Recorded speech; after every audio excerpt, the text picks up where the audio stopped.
I don't know if you guys know that, but it can cause 24-hour paralysis. Onions are no good. Tea is no good. Coffee is no good. And chocolate is no good. Avoid those things.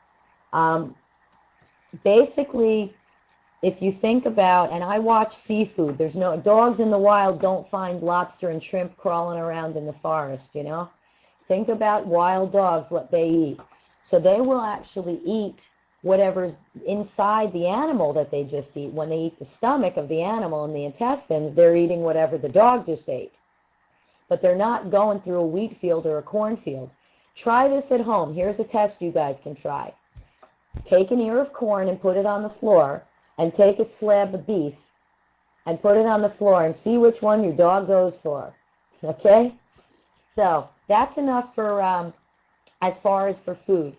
A lot of people ask me about canned dog food. Now, canned dog food is fine, but I'm not going to spend $2 on a can when I can give my dog chicken that I know where it came from or beef that I know where it came from. If you guys have a piece of steak for dinner, cut it up and put it in your dog's food. That's fine. Just no corn, wheat, soy. Think of corn and wheat and soy, especially wheat. Pizza crust, no good. Corn muffin, no good. All right? So it's not just the things that you're feeding. Go through your treats. Milk bones, all wheat. Any of the treats, just read the labels. No corn, wheat, soy, BHA, BHT, byproducts. Propylene glycol, and those few foods that I told you about. All right. The other thing with little dogs and a lot of canned dog food, you're going to rot your dog's teeth out. So we're going to talk more about nutrition in upcoming weeks. I want to start talking about some of the behavioral issues that people have. Most common behavioral issue that we get is dogs jumping on people. Second most common is dogs dragging people on a leash, what I call leash skiing. Mark came up with a cute phrase last week. When I came up with leash skiing, he said, well, we've got ski boats. Your dog is a ski boat, and your ski boat is pulling you. That's not what it's supposed to look like.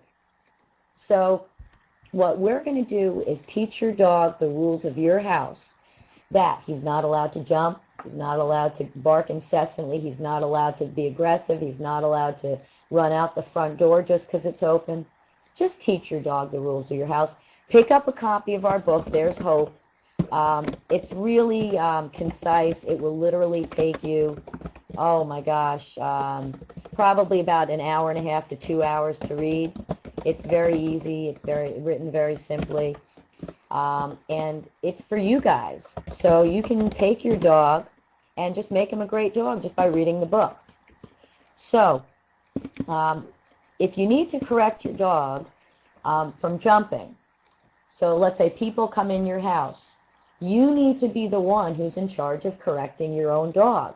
If your kids come to my house and start crawling on my furniture, if you don't say something, I will. But I shouldn't have to. They're your kids. If your dog jumps on you, and I don't have Mark here to demonstrate on, but here's the dog. You're going to poke him like that. Just poke him in the neck with a shh sound like you're at a movie theater. You know, if you're at a movie theater and you paid $85 to get into the movie theater and get your small popcorn and small soda and you got, $84 for that, if the kid behind you is talking on the cell phone and you look behind you, shh, and you look back because you paid to look at that movie, you're not getting into a conversation with the kid about the movie. Now, the person who says my dog is a thief, he steals things, I want you to call in if you're able to, call in, because that's a very common thing, and I just did that with this lab yesterday. We see that a lot. But the reason that if you guys tell me it doesn't work, I guarantee you that it doesn't work because you're looking at the dog. Tell your kid to go clean his room and then have an argument with him for a half hour while he says, Mommy, I don't want to clean my room. And you say, Joey, go clean your room. I don't want to clean my room. I'm not arguing with a 7-year-old. Okay? So bite the dog, correct him, a poke in the neck, right the side of the neck. You don't want to poke him on the throat. That's fight to the death in the wild. You don't want to poke him in the back of the neck. That's a dominant thing. I'm not dominant to you. I'm it. I'm the boss. You either own the company or you don't. And I own the company. You guys own the company. So I'm poking him in the side of the neck right here. If he's ahead of you, you can poke him in the butt, in that soft muscle between the hip and the hock, which is like their elbow in the back. But you're going to poke your dog, and you're going to keep moving. You're going to poke your dog and keep living. You were doing something before the dog did that behavior. If you were welcoming your guests in, hey, how you doing? Your dog jumps, poke your dog. Hey, how's everything going? Oh, thanks for the bottle of wine. Oh, how's it all going? You're going to correct your dog and go back to living your life. Now, when people come to your front door, the first thing your dog needs to do is smell. You know how dogs go and smell each other's butts? Well, I'm glad I'm not a dog, but dogs do that. Get used to it. If your guests don't like the dog smelling them, get new guests. My dogs live here. That's what I tell people. My dogs live here. I'm not putting them away. They're very well behaved. You know, I mean, it gets down to that. If your guests come in, your dog jumps, you have to correct them. Poke your dog in the neck and then go back to your guest.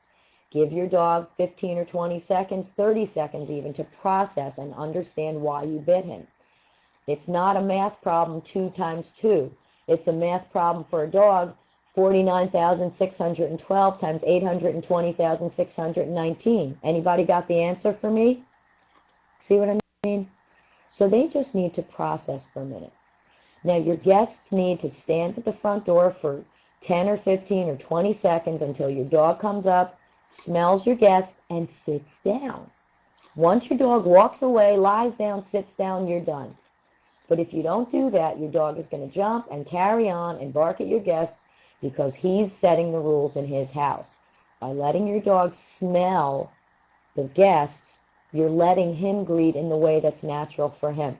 I'm going to say one more thing quickly, and then we're going to open it up for questions the rest of the time. Here's what I want you to do. Remember, in any questions you guys have with nutrition, with behavior, with correction, go back to the way dogs are in the wild. Anna, humping, jumping, growling, barking, blocking, and bumping are dominant behaviors. Aggression is teeth on skin. So humping, jumping, barking, growling, blocking, which is getting between two things, or you and another person, or you and another dog, and bumping, which is knocking your arm when you're on the mouse and your hand keeps getting bumped by your dog because he wants you to pet him. Those are dominant. All right?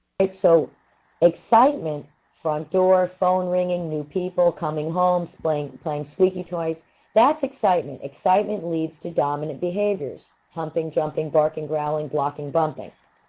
Dominant behaviors lead to aggression. Aggression is teeth on skin, whether it's puppy teeth or it's a full-blown bite. It's the same behavior. Teeth are not allowed on skin ever. Your dog needs to smell at the front door. When he's born, the only thing that's open is his nose. That's how he finds mama. All right? Then, 10 days to